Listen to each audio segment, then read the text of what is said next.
This is an old warehouse in Berlin, Connecticut. It's not much to look at, but inside stands a fronton, the three-walled arena where the game of Jai Alai is played. The state once had three, in Hartford, Milford, and Bridgeport. Now, all it has is this homemade version for a sport kept alive here because a lifelong fan couldn't imagine life without it. What is Jai Alai, you're asking? Well, it's a question that most Gen Zers don't know the answer to. It's a rope that's stretched between like two cliffs, and you walk across it and try not to fall off. Laying on the ground or something? It sounds like an energy drink, like a really, really bad one.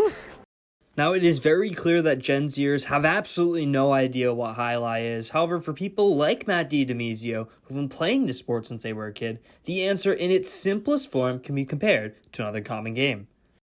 The rules are basically like racquetball in a way.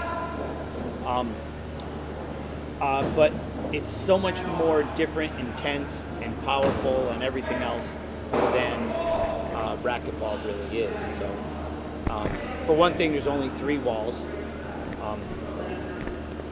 With racquetball, there's 4. And it's played with a cesta on the right hand only, and that's because of the sidewall.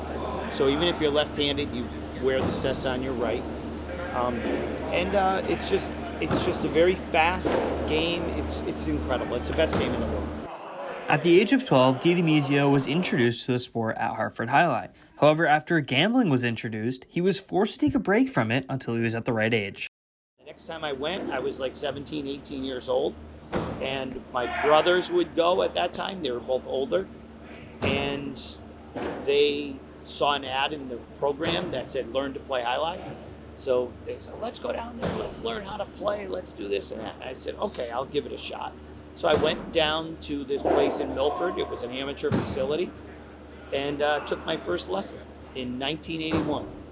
And from the first time I ever threw the ball and tried it, I was just kind of hooked. And so I just kept playing the game. Connecticut turned to Jai Alai during a financial crisis in the 1970s to raise tax revenue on gambling. When the plan failed, the courts were left empty. However, as things slowly fell into place, DiDomizio realized he had the opportunity to bring the game back from the dead. Find a warehouse or something this big where someone would rent it to you and stuff was very, very unlikely. So all these things fell into place, and the next thing I knew, I found myself going, every single day working at getting a permit and getting this thing together. And the next thing I knew, I built this wall, and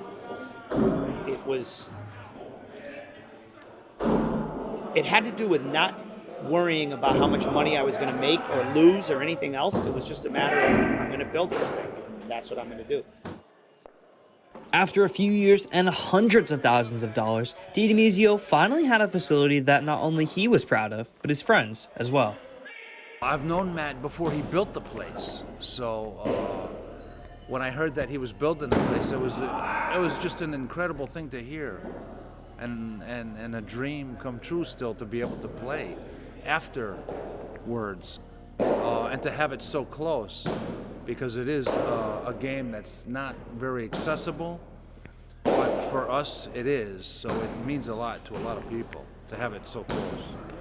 For some, they have had the courts built around their lives. However, for others, their lives have been now built around the courts. I don't want to move away now. Connecticut is I don't ever want to leave, and a lot of it has to do with the fact that this is here. I can't. It's either here or Florida, and I don't. So it means a lot. It's not about just leaving the courts and the sport behind in Connecticut, but the community that Jai Alai draws in as well. The community is probably pretty much the same, but it's all a lot of people that just love the sport and like to stay together. And fortunately, it's still around, so we can all get together and still participate in it. So whether it's playing or just talking about it, in one way or another, people love the sport and they just love to be around it.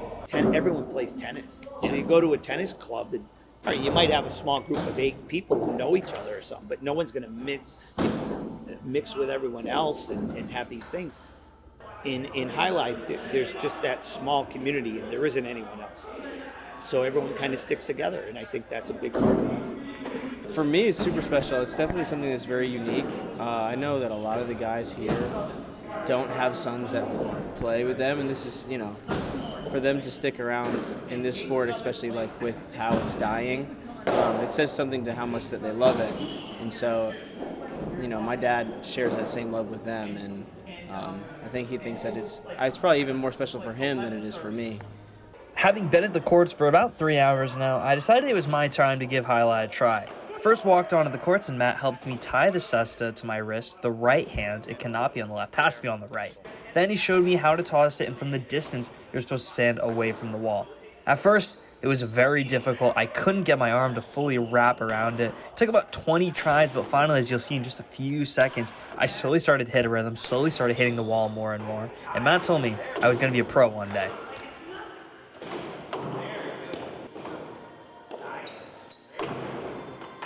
So as it turns out, Jai Alai has not vanished from Connecticut. It thrives in the heart of a small community of people who gather at the only front in the state to share stories and play the game that they love. From QNN, I'm Ben Kane.